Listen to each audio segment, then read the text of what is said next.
संसद का मानसून सत्र शुक्रवार को खत्म हुआ। सदन में सरकार और विपक्ष में जमकर टकराव हुआ। पक्ष और विपक्ष की नोकझोंक के बीच सत्र में करीब 15 बैठकें हुई, जिसमें 12 बिल पेश हुए, 4 बिल पास हुए और इस सत्र में सबसे ज्यादा काम भी हुआ है। सत्र की प्रोडक्टिविटी 136% रही।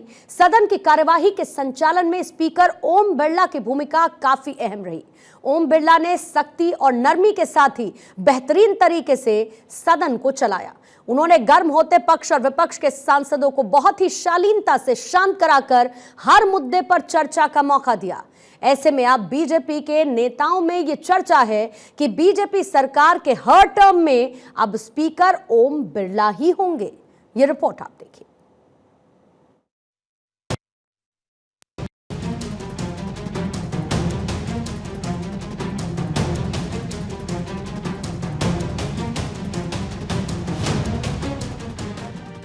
ओम बिरला ने एक मुस्कान से निपटाए सारे काम। पूंजी बैठ जाएगी, नहीं तो लोग कहेंगे बिहार को बहुत ज्यादा दे रहे हैं। 136% परफॉर्मेंस। बिरला ने तोड़ा अपना ही पिछला रिकॉर्ड। आपके दल के माननीय सदस्य प्रश्न पूछ रहे, आप बोलने नहीं दे रहे उनको। ये तरीका ठीक नहीं। माननीय मंत्री जी, मोदी और शाह की पहली पसंद ओम बिरला।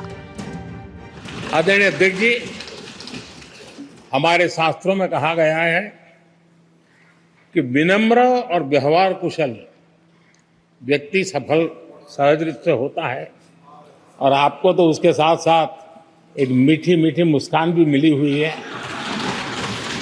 आपके चेहरे को ये मीठी मीठी मुस्कान पूरे सदन को भी प्रसन्न रखती है।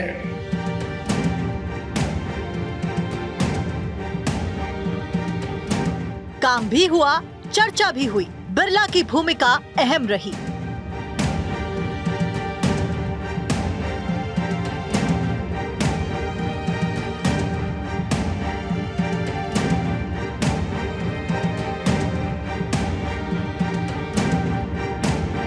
पर आपके माननीय सदस्यों को कह दें, वो सदन पर आरोप नहीं लगाए।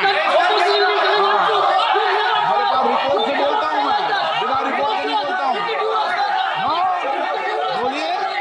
बोलिए, उनको बोलने दीजिए। 18वीं लोकसभा का पहला मॉनसून सत्र समाप्त हो गया। ये सत्र नई लोकसभा का पहला बजट सत्र भी था, जिसकी शुरुआत 22 जुलाई से हुई। 9 अगस्त तक चले संसद के मॉनसून सत्र में काम भी हुआ और बजट पर चर्चा भी हुई। सदन को चलाने में स्पीकर ओम बिरला की भूमिका काफी अहम रही। ओम बिरला ने इस सत्र में एक बार फिर अपने व्यवहार कुशलता की छाप छोड़ी।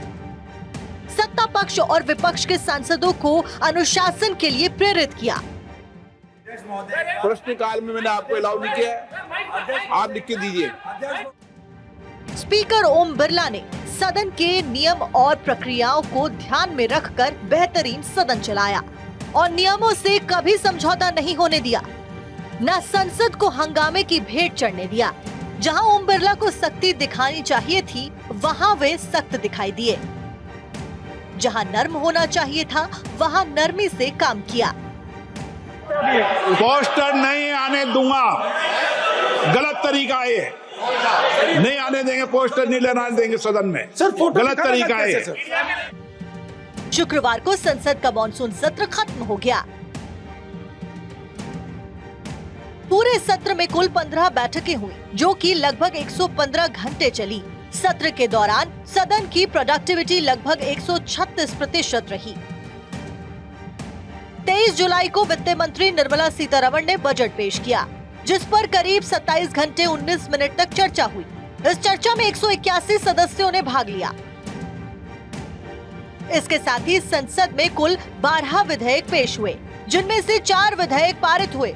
वित्त विधेयक 2024, विनियोग विधेयक 2024, जम्मू कश्मीर विनियोग विधेयक 2024।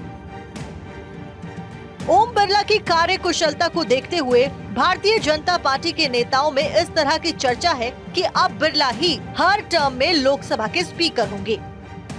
सदन में हंगामे से ज्यादा कामकाज हो, जनहित के मुद्दों पर बात हो, इसके लिए पीएम मोदी और गृह मंत्री अमित शाह ने पूरा साथ दिया। याद कीजिए कि जब राहुल गांधी नेता विपक्ष के तौर पर संसद में पहली बार बोल रहे थे, तब पीएम मोदी ने कहा था कि देश का संविधान मुझे सिखाता है कि मैं नेता विपक्ष को गंभीरता से सुनूं। लोकतंत्र ने और संविधान ने मुझे सिखाया है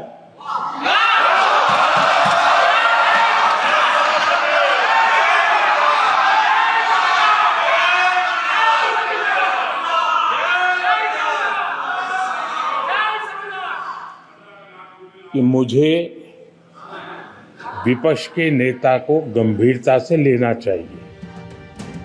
इसी तरह जब वक्फ बोर्ड बिल पर सदन में चर्चा हो रही थी, तो सपा सांसद अखिलेश यादव ने स्पीकर के अधिकार छीनने को लेकर सवाल उठाया, तो गृह मंत्री अमित शाह खड़े हो गए और स्पीकर के अधिकारों को लेकर अखिलेश के सवाल पर सख्त नजर आए।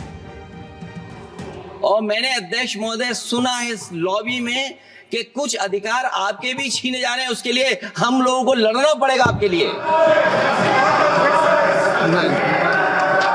अध्यक्ष महोदय, मैं इस बिल का विरोध करता हूं। कोई अध्यक्ष के अधिकार अखिलेश जी सिर्फ विपक्ष के नहीं है, पूरे सदन के हैं। इस तरह की गोलमोल बात आप नहीं कर सकते हो।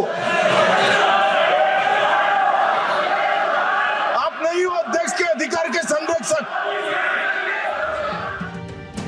सरकार के इस मॉनसून सत्र की तुलना अगर पिछले मॉनसून सत्र से की जाए तो 2023 के मॉनसून सत्र में लोकसभा की उत्पादकता लगभग 45% रही थी, जो कि इस बार 136% रही। 2023 में 23 दिन सदन चला, जबकि इस बार 19 दिन सदन की कार्यवाही चली। इस तरह पिछली बार 23 दिन में 17 बैठकें हुई, तो इस बार 19 दिन में 15 बैठकें हुई। स्पीकर ने जिस तरह से इस मॉनसून सत्र में सदन चलाया, वो काबिले तारीफ है। पीएम मोदी पहले भी स्पीकर ओम बिरला की तारीफ कर चुके हैं। ओम बिरला जी वो शख्सियत है जो जनप्रतिनिधि के नाते राजनीति से जुड़ना बड़ा स्वाभाविक था, लेकिन उनकी पूरी कार्यशैली समाज सेवा केंद्रित रही। समाज जीवन की कहीं पर भी पीड़ा अगर उनको नजर आई तो पहले पहुंचने वाले व्यक्तियों में से रहे। मुझे बराबर याद है जब गुजरात में भयंकर भूकंप आया, बहुत लंबे अरसे तक वे कच्छ में रहे, अपने इलाके के युवा साथियों को लेकर के आए, स्थानीय कोई व्यवस्था का उपयोग न करते हुए अपनी व्यवस्थाओं को जो भी उपलब्ध थी उसके आधार पर उन्होंने लंबे अरसे तक सेवा का काम किया। जब केदारनाथ का हादसा हुआ तो वे फिर उत्तराखंड में नजर आए, वहां भी अपनी टोली लेकर के समाज सेवा के काम में लग गए। और अपने कोटा में भी अगर किसी के पास ठंड की सीजन में कंबल नहीं है तो रात भर कोटा की गलियों में निकलना, जन भागीदारी से गर्म कंबल वगैरह इकट्ठा करना और उनको पहुंचाना। और ऐसा एक संवेदनशील व्यक्तित्व आज जब स्पीकर पद पर हम सबको अनुशासित भी करेंगे, अनुप्रेरित भी करेंगे, और उसके द्वारा ये सदन देश को उत्तम से उत्तम दे पाए, एक कैटलिक एजेंट के रूप में, एक पदासीन के जिम्मेवारी के रूप में, और सालों की सामाजिक संवेदना वाली जिंदगी जीते के कारण मुझे विश्वास है कि वो उत्तम तरीके से इस चीजों को कर पाएंगे। सदन में भी हमने देखा है वो मुस्कुराते हैं तो भी बड़े हल्के से मुस्कुराते हैं, वे बोलते हैं तो भी बड़े हल्के से बोलते हैं। और इसलिए सदन में मुझे कभी कभी डर लगता है कि उनकी इस जो नम्रता है, विवेक है, कहीं कोई उसका दुरुपयोग न कर दे। लेकिन आजकल तो पहले तो ऐसा होता था कि शायद लोकसभा के स्पीकर को कठिनाइयां ज्यादा रहती थी, राज्यसभा के चेयरमैन को कम रहती थी, लेकिन अब उल्टा हो गया है। हम जब पिछले सत्र को याद करेंगे तो हर किसी के मुंह से ये तो निकलेगा कि हमारी जो स्पीकर महोदया थी, हमेशा हंसते रहना, खुशखुशाल रहना। लोकसभा के मॉनसून सत्र में देश के कई हिस्सों में आए लैंडस्लाइड, बाढ़ और जान माल के नुकसान पर भी चर्चा हुई। इसके साथ ही ओलंपिक में मेडल जीतने वाली खिलाड़ियों को बधाई दी गई। सदन को कुशलता पूर्वक चलाने के लिए स्पीकर ओम बिरला की चर्चा राजनीतिक गलियारों में भी हो रही है। यानी कि व्यवहार में कुशल ओम बिरला ने पहले ही मॉनसून सत्र में सफलता की छाप छोड़ दी और इसीलिए वो स्पीकर के तौर पर पीएम मोदी और गृह मंत्री अमित शाह की पहली पसंद है।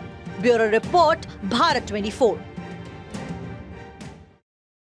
और इसी पर बातचीत करने के लिए हमारी पॉलिटिकल एडिटर आदिति नागर इस वक्त हमारे साथ जुड़ चुकी है। आदिति, नई लोकसभा का पहला बजट सत्र समाप्त हो चुका है और सबसे ज्यादा चर्चा हो रही है उस प्रोडक्टिविटी की जिसने रिकॉर्ड बनाया, 136% प्रोडक्टिविटी का रिकॉर्ड बनाया और इसका सारा का सारा क्रेडिट जाता है ओम बिरला को।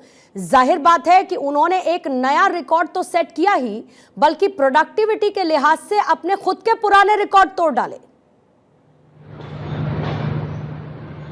बिल्कुल। और देखिए 2019 से पहले और शायद लंबे दशक तक यही होता आया था कि संसद तो चल रही है लेकिन उसकी प्रोडक्टिविटी कैसी है।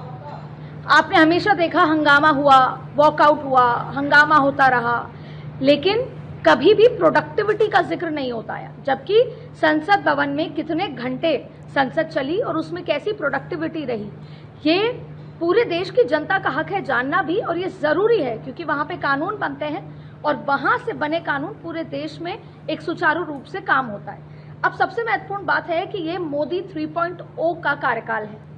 प्रधानमंत्री ने तीसरी बार शपथ लेने के बाद ये पहला संसद सत्र था और इसमें बजट टेबल किया गया और उसमें 27 घंटे जो हैं वो निर्मला सीतारमण ने और पूरा जो पक्ष विपक्ष ने 27 घंटे चर्चा की। अब सवाल ये उठता है कि ऐसे में जहां पर मोदी 3.0 है, आंकड़ों का जिक्र होता है कि अब वो 240 पुराने वाले आंकड़े नहीं रहे, विपक्ष मजबूत है, विपक्ष के पास आंकड़े हैं, तो जाहिर तौर पे हमने जब संसद शुरू हुआ तब देखा कि कैसे विपक्ष बहुत ज्यादा लाउड था, विपक्ष हर बात पर हस्तक्षेप कर रहा था और उसी समय भूमिका आती है ओम बिरला की।